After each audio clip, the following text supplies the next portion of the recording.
네, 한 주를 건너가는 수요일 증시와 세계 금융시장의 흐름을 잘 보시고 한 주를 건너갈 수 있도록 해주는 소중한 코너 바로 주식연구소 시간이 있습니다. 오랜만에 연결하네요. 오늘 레몬리서치 김민수 대표 연결해서 이야기 들어봅니다. 대표님 안녕하십니까? 네, 안녕하십니까. 예, 저희가 앞서 산타클로스라는 말로 시작을 했습니다. 요즘 아이들 안 믿지만 서로 믿어주는 아주 좋은 분위기 설명했는데 산타랠리가 계속 이어진다라고 봐야 될까요? 주식시장 뭐 온통 우리나라 기준으로 보면 빨간색입니다. 네, 우리는 좀 늦었습니다만 미국 쪽에서 먼저 산타가 거의 뭐 20-30년 온 느낌입니다. 네. 그런 쪽에서 미국 시장이 강하고 그 부분을 조금 뒤늦게 국내 시장이 받아가면서 오늘 외국인들이 선물 대거 매수가 이어지면서 그런 매수가 좀 같이 동반되다 보니까 영향을 끼쳤다고 봐야 될 것 같습니다. 예. 네. 자, 뉴욕 증시가 지금 연속인데요. S&P 500 지수는 사상 최고치 돌파를 눈앞에 두고 있습니다. 미국 증시 상황부터 먼저 좀 설명해 주시죠. 네, 더할 나위 없이 좋습니다. 미국 증시 최근 들어서 이맘쯤이면 조금 쉬어가나 싶었더니만, 네, 거칠 것이 없고요. 네. 그동안 또 미국 증시의 가장 큰 키워드는 금리 인하에 대한 기대감들, 그렇죠. 이게 반영되기 시작하면서 그동안 어떤 금리가 고금리 때문에 고통을 받았던 대표적인 섹터들이 하나씩 둘씩 고개를 들기 시작하고, 네. 또 그 어려웠다고 하는 뭐 건설 서비스 이쪽마저도 지금 돌기 시작하다 보니까 네. 이런 부분들이 다 미국 시장에서 영향을 끼쳤다고 봐야 될 것 같고, 게다가 또 중소형주의 흐름들이 가파르게 또 올라오고 있습니다. 네네.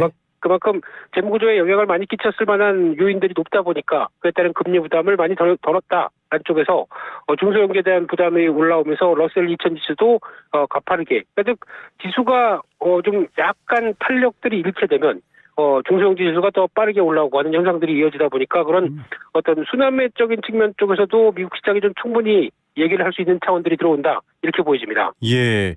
자, 이게 지금 뭐 이제 위험 선호, 즉 이자가 낮아지니까요. 뭐 조금 더 과감한 투자로 시중에 좀 돈이 더 돌게 된다, 이렇게 해석할 수도 있을 텐데 뭐 네. 환율이라든지 여러 요소들도 좀 영향을 미칠 수 있을 것 같아요. 미국 상황이. 그렇습니다. 미국도 이제 지금 흐름이 되다 보니까 가장 먼저 반응한 쪽은 국채금리죠. 네. 이 부분이 가장 먼저 어떤 10년물 국채금리 같은 경우도 이제 한 3.9%대까지 내려오기 시작하다 보니까 네. 한 두어 달 전만 하더라도 저희가 고민이 5%대 넘어가면 어떡하나라고 걱정했던 맞습니다. 부분들이 또 빠르게 4% 이하로 내려오다 보니까 그만큼 빠른 시장에서의 흐름은 금리가 인하될 것이다, 아래쪽에 무게를 두면서 기대감이 많이 채워진다고 봐야 될 것 같고요. 예. 그런 측면 쪽에서 또 하나는 또 환율도 말씀하셨던 것처럼 영향을 끼치죠. 특히 네. 달러 인덱스라고 하는 네네. 달러의 가치를 보여주는 쪽의 측면들이 오히려 조금 102대라고 하는, 한때 또 뭐 120대 이상까지 갔던 부분들이 달러도 금리가 낮아진다는 쪽에 반응을 하기 시작하면서 영향을 끼치는 부분들은 있는데, 그렇다고 해서 뭐 달러의 급락세는 나오지는 않고 있습니다만, 예. 달러가 약한 모습들도 하나의 변화라고 봐야 될 것 같습니다. 예. 자, 이런 상황입니다. 사실은 금리 인하에 대한 부분을 원래는 뭐 FOMC가 이렇게 좀 모호하게 표현하는데요. 상황을 네. 봐야 된다, 뭐 이런 식으로 말하는데 이게 아예 대놓고 한 3번 정도 내릴 수 있다라는 부분들이 유추가 되면서 지금 시장이 이미 반영을 좀 호재로서 선반영을 한 것 아니냐, 이런 얘기를 하면서 이런 네. 메시지들이 나오면 이미 이제 현 시점은 좋지만 이제 네. 다 써버리게 되는 거니까요, 소재를. 나중에 오히려 악재가 되는 것 아니냐, 이런 우려도 있어요. 네, 지금 이제 시장의 기대감은 한참 앞서 있습니다. 그 전부터 이제 거의 다 금리 인상은 다 왔을 거고 금리 인하할 것이다라고 하는 반응들을 보여왔었는데, 그러다 보니까 이제 시장이 주식시장 쪽에서도 그런 부분들이 좀 반영이 됐다고 봐야 될 것 같고요. 어떻게 이제 단적인 예로 보게 되면 지금 연준에서는 이번에 밝혀졌던 점도표 기준으로 봤을 때 내년에 금리 인하 한 3번 할 거야 라는 쪽인데, 네네. 시장은 앞서갑니다. 내년 3월 달이면 금리 인하할 수 있고, 게다가 또한 6번. 그래서 네. 매번 거의 FOMC 열릴 때마다 금리 인하할 거다라는 쪽으로 네. 좀 앞서가는 부분들이 괴리가 좀 많이 있는 상황들이죠. 네, 맞습니다. 네, 이 부분이 어떻게 보면은 앞으로 좀 좁혀가야 될 부분의 하나라고 생각되고 있고, 네. 그러다 보니까 아무래도 연준 위원들이 지금은 최근에는 연준 의장과 좀 반대되는 입장 쪽에서 좀 너무 금리 급하게 내리지 않을 것이다라는 쪽에 대한 약간 소방수 역할을 하고 있다는 게 좀 특이한 점이라고 봐야 될 것 같습니다. 예. 자, 네. 뭐 이제 차차 한국 증시까지 얘기를 좀 더 이어갈 텐데 네. 소방수 역할을 한다라고 말씀도 하셨지만 지금 저는 이 기사가 재밌습니다. 저는 네. 사실 이분 관련된 발언을 잘 못 봤는데 월가의 미친 소 크레이머 이렇게 이름을 붙였는데요. 네. 네, CNBC 대표 진행자가 네. 자 지금부터 이제 차익 실현에 나서라. 즉 이제 오를 만큼 올랐으니 팔아라 이 말을 했어요. 이게 네. 대표적인 방송 진행자가 이런 말해도 되나 싶기도 한데 왜 이런 네. 주장들이 나오는가도 지금 이 선반영되고 좀 소방수 투입 이런 얘기랑도 연결해서 봐야 될 것 같기도 한데 어떻게 보십니까? 네, 원래 미국의 방송 진행자분들은 거침없이 얘기합니다. 예, 네. 그래서 왜, 얘기하다 뭐 얼굴도 시뻘개져서 얘기할 정도까지 뭐 자기 의견을 과감하게 표현하시는 분들이 많은데요. 네네. 예, 그 중에 또 뭐, 지금 말씀하셨던 크레이머 분도 그렇게 얘기를 하셨다고 보는데, 네. 결국은 그겁니다. 기대가 좀 과도하게 반영됐다. 라는 측면 쪽에서 시장이 올랐고, 게다가 네. 또 최근 나온 지표를 보게 되면, 이제 그 fear and greed라고 하는 그러니까 네. 공포와 탐욕 지수 쪽으로 봤었을 때 네네. 탐욕 지수가 거의 이제 78, 80대까지 들어가는 모습들까지 나온다. 그러면은 네. 이제 극도의 탐욕 구간까지 지금 들어가 있는 상황들이거든요. 예. 그래서 점수를 보게 되면 이제 80점대 또 100점까지 있다 보니까 이 안쪽으로 들어왔었을 때 아무래도 시장에는 경계감을 보일 수 있을 만한 여러 가지 요인들이 좀 높다는 쪽에서 아무래도 그런 반응을 하지 않았나 생각되고 있는데 예. 하지만 시장은 그런 거 다 알고 오히려 네. 또 그를 역이용하는 경우도 있기 때문에 맞습니다. 일단 아무래도 단기적으로 많이 오른 건 맞죠. 네. 일단은 이제 경계감들은 서서히 미국 시장에 반영되느냐 이 부분을 좀 체크를 해야 될 것 같습니다. 네, 이제 조금 개별 사안 하나씩 보겠습니다. 미국의 주택 착공 건수 등 부동산 지표들도 좀 나왔는데요. 이런 네. 부분들도 주식과 좀 서로 상호작용이 되나요? 어떻게 평가하십니까? 네, 주택 지표들도 아무래도 경제 지표 쪽에서 하나 체크하는 부분들 중에 흐름이라고 봐야 될 것 같고 네, 특히 이제 약간 좀 다른 모습들이 나오는 게 착공은 늘었는데 허가는 감소합니다. 그렇다는 네, 얘기는 이제 당장에 그러니까 주택 쇼티지와 관련된 쪽에서 여러 가지 부족이 나오다 보니까 네, 일단 지금 기존의 프로젝트는 진행을 하겠다라는 네. 입장인데 반대로 지금 고금리 때문에 약간 좀 부담을 이어가다 보니까 이 부분이 아직 당장의 허가는 신청하는 사람이 좀 적다는 얘기겠죠. 예, 네, 그런 쪽에서 지금 나온 지표를 보게 되면 그냥 예상했던 수준이다. 그리고 주택 쪽에서 일단 뭐 어떻게 보면 단기 과열의 모습은 나타나지 않는 상황이기 때문에 네. 조금 더 지켜보겠다는 입장이 좀 크지 않나 생각됩니다. 네, 맞습니다. 이게 뭐 금리 인하 문제도 그렇고요. 자금 조달이 큰 건축, 건설, 뭐 기계, 뭐 풍력 발전 이런 분야는 일단은 지금 분위기를 본 것 같다라는 생각도 드네요. 그래서 좀 봐야 될 것 같은 게 철강 대기업이죠. US 스틸. 이 주가가 갑자기 26% 급등 어마어마하게 올랐거든요. 이건 왜 이런 겁니까? 네, 최근 들어서 나오는 영향 쪽에서 M&A 관련된 이슈가 좀 더 영향을 끼쳤다고 봐야 될 것 같습니다. M&A요? 네. 네. 특히 이제 일본 철강이 US 스틸을 인수한다라는 네. 쪽에서 인수 가격과 관련된 쪽에 따져보다 보니까 저평가다 이런 쪽에서 강하게 매수세가 붙다 보니까 네. 인수가와 맞춰지는 모습들 쪽에서 변화를 봐야 될 것 같은데요.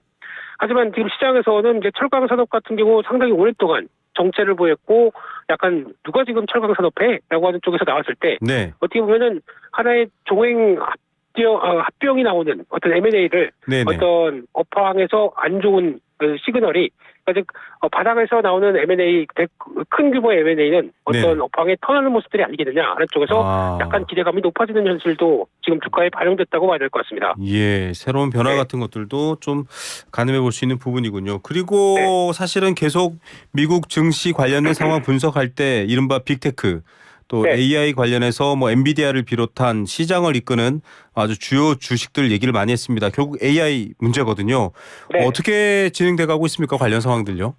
네, 이제 AI가 큰 폭의 폭발적으로 성장한다는 얘기는 다 알고 있는 사실들입니다. 네. 그래서 그게 진행되는 모습들을 지켜보는데 일단 일각에서는 이거 조금 과장된 거 아니냐라는 쪽들. 그리고 또 유럽에서는 당장 벌써 AI 규제법들이 나오기 시작하면서 네.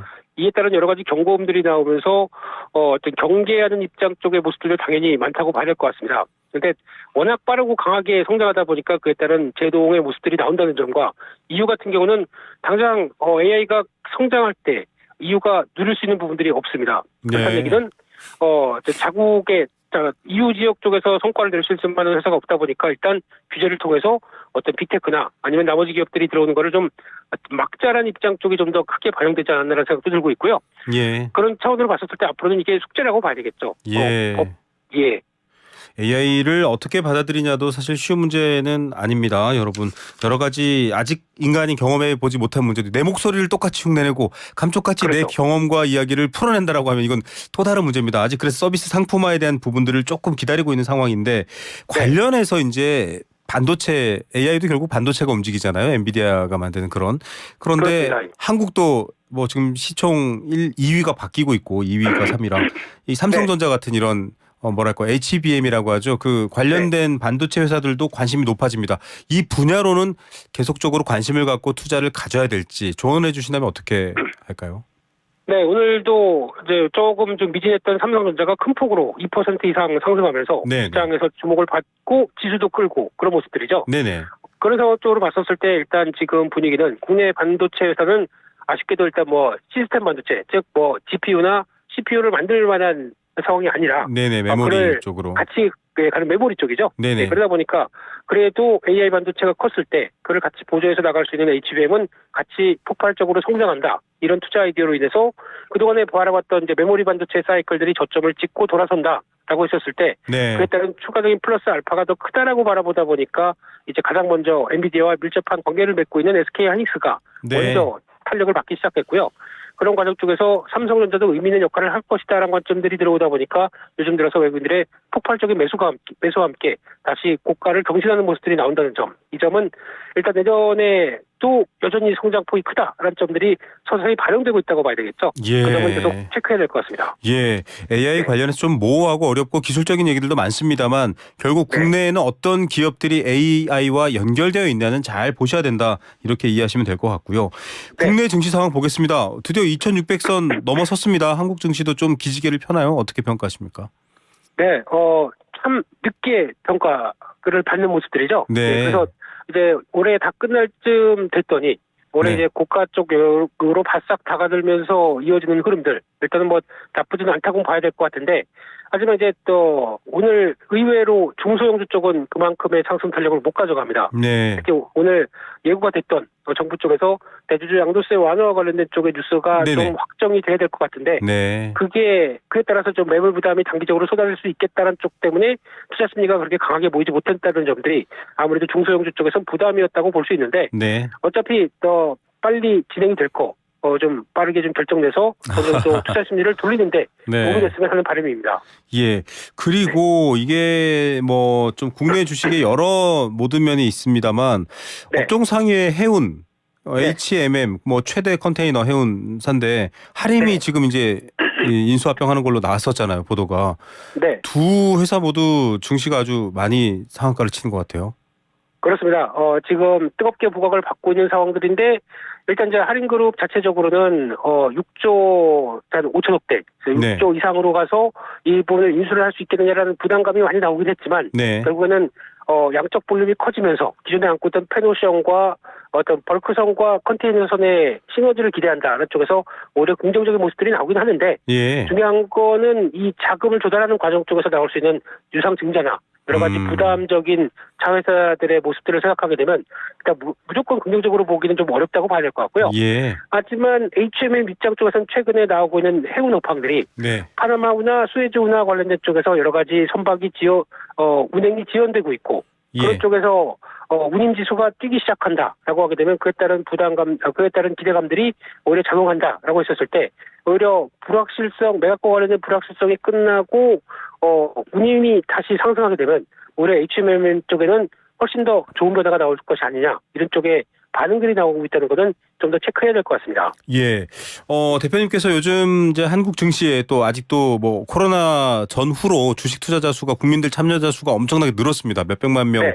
하게 되는데 최근에 국내 시장에서 이슈나 눈에 띄는 종목 또 유형 어떻게 평가해 주시겠습니까?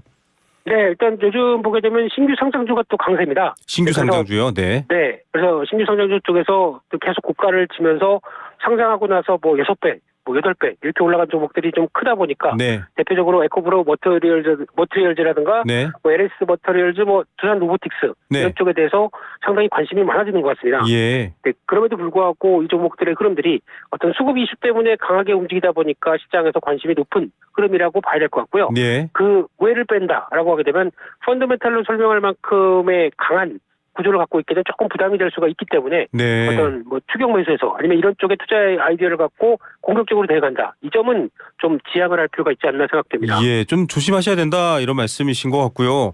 네. 지금 안 그래도 뭐 이 포털에서 제공하는 주식 정보를 봐도 두산 로보틱스가 IPO 때보다도 조금 살짝 떨어졌다가 지금은 그거의 몇 배, 한 두세 배로 올라가고 있는데 네. 이게 공매도의 순기능이 작동하지 않기 때문이다. 이렇게 보시는 분들도 있어요. 이 평가는 타당한가요? 어떻게 보십니까? 그럴 수도 있는데 만약에 이게 지금 아직 뭐 코스피 200이나 네. 코스닥 150 쪽으로 들어가지 않은 상황이라고 하게 되면 뭐 공매도는 그 전부터도 아직 뭐 할 수가 없는 종목이기 때문에 네네. 네, 그에 따라서 평가는 뭐 단순하게 그렇다라고 보기는 어려울 것 같고요. 네. 오히려 이제 에코프로 머티리얼즈가 강하게 올라갔던 효과를 보게 되면 이 공매도 금지 때문에 나왔던 또 하나의 현상이라고 볼 수는 있겠죠. 예. 하지만 이것도 이제 시한이 있고 거기다 공매도가 제도가 개선되기 시작하면서 다시 들어오기 시작한다라고 하게 되면 변화 요인들이 많을 수가 있기 때문에 네. 그런 부분에서는 또 앞으로는 주의가 필요하다고 봐야 될 것 같습니다. 예, 단기적으로 오르는 어떤 흐름이나 방향 때문에 투자를 좀 너무 과감하거나 무리하게 하는 모양보다는 좀 더 좀 집중해서 좀 잘 분석해 보셔야 된다. 이런 얘기를 오늘 좀 일맥상통 많이 해주시는 것 같습니다. 삼성전자도 오랜만에 기지개를 폈습니다. 계속 뭐랄까요, 조금 예전에 박스에 갇혀 있는 모양새처럼 하다가 좀 변화가 있는데 이건 전체적인 장의 흐름 때문일까요? 어떤 요인이라고 보십니까? 국민들이 가장 많이 갖고 있는 주식이라고 합니다. 그렇습니다. 국민주가 드디어 기지개를 펴고 있는데 그런 관점에서 봤을 때 두 가지로 보셔야 될 것 같습니다. 네네. 일단은 삼성전자가 그동안 미진했던 AI 반도체와 보조할 수 있는 HBM 쪽에서 그만큼 성과를 낼 수 있는 부분들이 나오겠느냐라는 부분들과 또 하나 메모리 반도체가 바닥을 찍고 돌아서는 과정 쪽에서 나오는 변화라고 봐야 되겠죠. 아, 네. 네, 그 두 가지를 같이 겹친다라고 하게 되면 삼성전자의 주가에 대해서는 그래도 또 아직까지라도 여전히 뭐 기대감은 높게 바라보는 게 더 맞지 않나 생각은 듭니다. 예. 자, 그리고 이제 미국과 한국의 차이가 있습니다. 뭐 또 한국이 무조건 미국을 추종하지는 않지만 금리 인하 얘기가 나오면서 이제 한국도 금리 인하에 대한 기대감이 있거든요. 네. 뭐 우리는 미국보다는 조금 더 반영 시점이 늦을 수도 있고 정확하게 예측할 수는 없습니다만 한국의 기준금리 인하도 우리 증시에도 반영되는 부분이 있을까요? 어떻게 보십니까? 그 부분은 조금 시간이 걸릴 것 같습니다. 네. 어차피 한국은행 입장 쪽에서 이제 여러 가지 뭐 가계부채라든가 국내 내수적인 문제들 때문에 네네. 경기와 관련된 부분들 때문에 미국이 금리를 올리는 만큼 따라가지 못했던 부분들이 네. 있었던 만큼 그렇죠. 즉 어떻게 보면은 한미 간의 금리 차가 상당히 많이 벌어졌었죠. 네. 근데 그런 부분 쪽에서 미국 이제 금리 인하가 시작이 되게 되면 네. 오히려 같이 따라 내려가는 게 아니라 오히려 그 속도와 그리고 또 기다릴 수 흐름들을 있겠네요. 관망할 가능성이 높고 네. 거기다가 또 국내 쪽에 대한 여러 가지 또 금리 인하를 했을 때 나올 수 있는 또 부작용도 높기 때문에 네. 그런 것까지 감안한다고 하게 되면 한국은 금리나 속도나 변화가 좀 늦지 않을까 여전히 동결 쪽의 흐름으로 당분간은 이어가지 않을까라고 생각하고 있습니다. 예, 그런 상황이라면 뭐 섣불리 금리 인하에 따라서 영향받는 업종이라든가 종목들 생각하시면서 과감하게 움직이기보다는 좀 기다려 보셔야 된다라는 얘기를 오늘 많이 해주네요. 그러면 뭐 또 끝으로 시장 관련해서 좋은 얘기 이런 것들이 있는데요. 저희가 다음 주에도 한 번 더 김민수 대표 연결하기로 했거든요. 그때 연결해서 또 다양한 얘기들 들어보도록 하겠습니다. 오늘 말씀 여기까지 드릴게요. 감사합니다. 네, 감사합니다. 레몬리서치 김민수 대표였습니다.